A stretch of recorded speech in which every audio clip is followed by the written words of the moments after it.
کہ اس وقت یقین کے اعتبار سے ایمان کے معاملات میں مسلمان کمزوری کے دور سے گزر رہے ہیں، چونکہ شیطان کے کارندے باقاعدہ اس کے لیے محنت کر رہے ہیں۔ شک پیدا کرنا دین میں، ایمان میں، اسلام میں۔ آپ کالج کے بچوں سے پوچھیں، یونیورسٹیوں میں پڑھنے والوں سے پوچھیں تو پتہ چل جائے گا نا وہاں کیا کیا ہو رہا ہے۔ کیا ایمان کا جو پہلا قدم ہے اللہ کو ماننا، اسی کے بارے میں شک نہیں پیدا کیا جا رہا ہے؟ اور کیا بہت سارے جوانوں کے دماغ میں شک کا کیڑا پیدا نہیں ہو چکا ہے؟ بہت عام ہے اس وقت میں، باقاعدہ سوشل میڈیا اسی کام کے لیے استعمال ہو رہا ہے۔ یوٹیوب پر جائیں گے تو ایمان ختم کرنے والی اتنی ویڈیوز مل جائیں گی کہ اگر اللہ ہی نہ بچائے تو آدمی کے گمراہ ہونے میں دیر نہیں لگتی۔ مگر ذرا غور سے سنیے گا، اللہ کے نبی صلی اللہ علیہ وسلم کا پہلا حق ہے کہ ہم ان پر ایمان لائیں، ایمان رکھیں۔ تو ذرا ایمان کی حقیقت جان لیں۔ ایک تو یہ کہ بجمیع ما جاء بہ النبی صلی اللہ علیہ وسلم، ایمان لانے میں فقط اتنا نہیں ہے کہ یہ مان لو کہ وہ اللہ کے رسول ہیں، وہ تو ماننا ہی ہے، مگر یہ بھی ماننا ہے کہ جو کچھ اللہ کی طرف سے وہ لے کر آئے ہیں وہ سب برحق ہے۔ یعنی پورا دین اسلام جو قرآن و حدیث کی شکل میں ہمارے سامنے، وہ سارا حق ہے، یہ ماننا ہے۔ یہ ایمان کے بارے میں اچھی طرح سمجھا۔ اس کے بعد دوسرا ایمان کے لیے مسئلہ ہے اس پر اطمینان ہونا، پکا یقین ہونا۔ اب اس پہلو سے آپ مجھے بتائیں کہ کیا سارے مسلمانوں کا ایمان ٹھیک ہے؟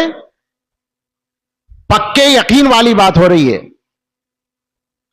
میرے بھائیوں، آپ میں سے بعض کو پتا چاہے نہ ہو، اکثر بہت سو کو پتا بھی ہے، بعض کو پتا نہ ہو تو کوئی فرق نہیں پڑتا، ہم آپ کو بتاتے ہیں کہ اس وقت یقین کے اعتبار سے ایمان کے معاملات میں مسلمان کمزوری کے دور سے گزر رہے ہیں، چونکہ شیطان کے کارندے باقاعدہ اس کے لیے محنت کر رہے ہیں۔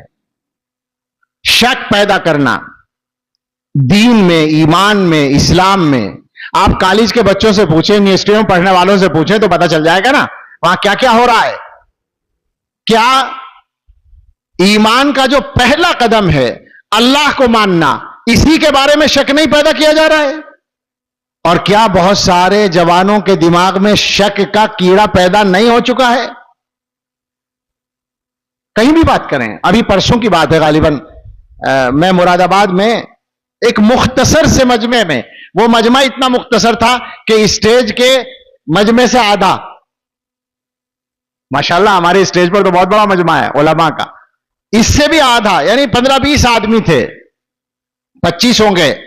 وہاں میں نے تھوڑی سی بات کی اور کچھ الحاد والا کچھ تذکرہ کر دیا ایتھزم کا، تو اتنے سے مجمع میں سے ایک لڑکا دعا کے بعد مجھ سے ملا کہ میں اس موضوع پر اور بات کرنا چاہتا ہوں۔ ہر جگہ یہ مصیبت پھیل چکی ہے، اور حضور علیہ الصلوۃ والسلام یہ فرماتے ہیں، حضرت عباس رضی اللہ تعالیٰ عنہ کی روایت ہے کہ رسول اللہ صلی اللہ تعالیٰ علیہ وسلم نے ارشاد فرمایا، ذاق طعم الایمان من رضی باللہ ربا وبالاسلام دینا وبمحمد رسولا۔ ایمان کا ذائقہ اسے ملے گا، وہ چکھے گا ایمان کا ذائقہ جو اللہ کو رب مانے، محمد صلی اللہ علیہ وسلم کو رسول مانے، اسلام کو اپنا دین مانے، پوری رضا اور اطمینان کے ساتھ، شک کے ساتھ نہیں۔ اب بہت آسان ہے آج کل کہ صاحب تم اللہ کو مانتے ہو؟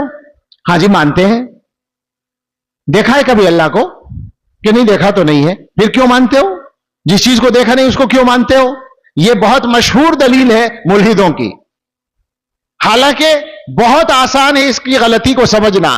اسی سے اگر کوئی پوچھ لے کہ تمہارے دماغ میں عقل ہے، عقل تو سب سے زیادہ ہے، ہر آدمی کی عقل سب سے زیادہ ہوتی ہے اپنے نزدیک۔ کتابوں میں پڑھا ہے کہ ہر آدمی اپنی عقل اور دوسرے کے مال کو سب سے زیادہ سمجھتا ہے۔ اپنی عقل سب سے زیادہ، یہ تو مشاہدہ ہے ہی، اور دوسرے کے بارے میں سوچتا ہے کہ اس کے پاس پیسہ ہے، چھپا رہا ہے، بتا نہیں رہا۔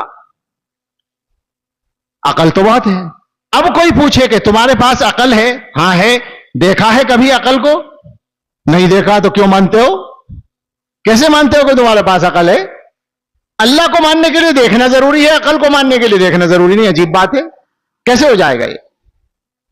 بہت عام ہے اس وقت میں, باقاعدہ سوشل میڈیا اسی کام کے لیے استعمال ہو رہا ہے. یوٹیوب پر جائیں گے تو ایمان ختم کرنے والی اتنی ویڈیوز مل جائیں گی کہ اگر اللہ ہی نہ بچائے تو آدمی کے گمراہ ہونے میں دیر نہیں لگتی. تو اب سوچیں کہ حضرت محمد صلی اللہ تعالی علیہ وسلم کا پہلا حق جو ایمان کا ہے وہی کتنا پورا ہم سے ہو رہا ہے. لہذا یہاں ہم سب یہ طے کر کے اٹھیں کہ آج کے بعد ہر اس آدمی سے ہوشیار رہیں گے جو ایمان کے بارے میں شک پیدا کرنے والی بات کرے گا. یہ ہو سکتا ہے کہ ہمارے پاس علم نہ ہونے کی وجہ سے اس کی بات ہمیں ٹھیک لگنے لگے, مگر پھر بھی ہم کہیں گے کہ یہ غلط کہتا ہے اس لیے کہ ہمیں جو دین بتایا گیا یہ اس کے خلاف ہے. سمجھے آپ میری بات؟ یعنی آپ اس کا جواب نہ بھی دے سکیں تو بھی صحیح نہ سمجھیں اس کو. ایمان تو الگ چیز ہے. ہم نے سنا ہے, اپنے اساتذہ سے سنا, لطیفہ کی سبق کے شروع میں کسی نے کہا تھا کہ ایک گاؤں کا آدمی جنگل میں ہل چلا رہا تھا. ہل ہی کہتے ہیں ابھی, ہل چلا رہا تھا, کھیت جوت رہا تھا. ایک مولانا صاحب وہاں سے گزرے تو انہوں نے سوچا کہ چیک کرنا چاہیے اس کا ایمان کیسا ہے. تو انہوں نے پوچھا کہ تم اللہ کو ایک مانتے ہو؟ وہ کسان آدمی اس نے ہاں اللہ تو ایک ہے, اور کیا, اللہ کو ایک مانتا ہوں. انہوں نے کہا کیا دلیل ہے تمہارے پاس کہ اللہ ایک ہے؟ اس نے کہا دلیل یہ ہے کہ اگر دوبارہ یہ لفظ بولو گے تو یہ ہل تمہارے سر پہ مار دوں گا. یہ دلیل ہے. مولانا یہی دلیل چاہیے. میں نہیں کہہ رہا کہ سر پہ مارنا ہے لوگوں کے, ایسا ہی پختہ ایمان چاہیے. اگر آپ کو کسی بات کو سمجھنا ہے تو علماء سے آ کر سمجھ لیں, وہ مسئلہ نہیں ہے, اس کو نکال لیں آپ اپنے شک کو. لیکن یہ پہلے سے سمجھ کر رکھیں کہ حضرت محمد الرسول اللہ صلی اللہ تعالی علیہ وسلم جو کچھ لے کر آئے ہیں اس کا ایک ذرہ, ایک شمہ, ایک حبہ بھی غلط نہیں ہو سکتا. ہم پورے پر ایمان رکھتے ہیں.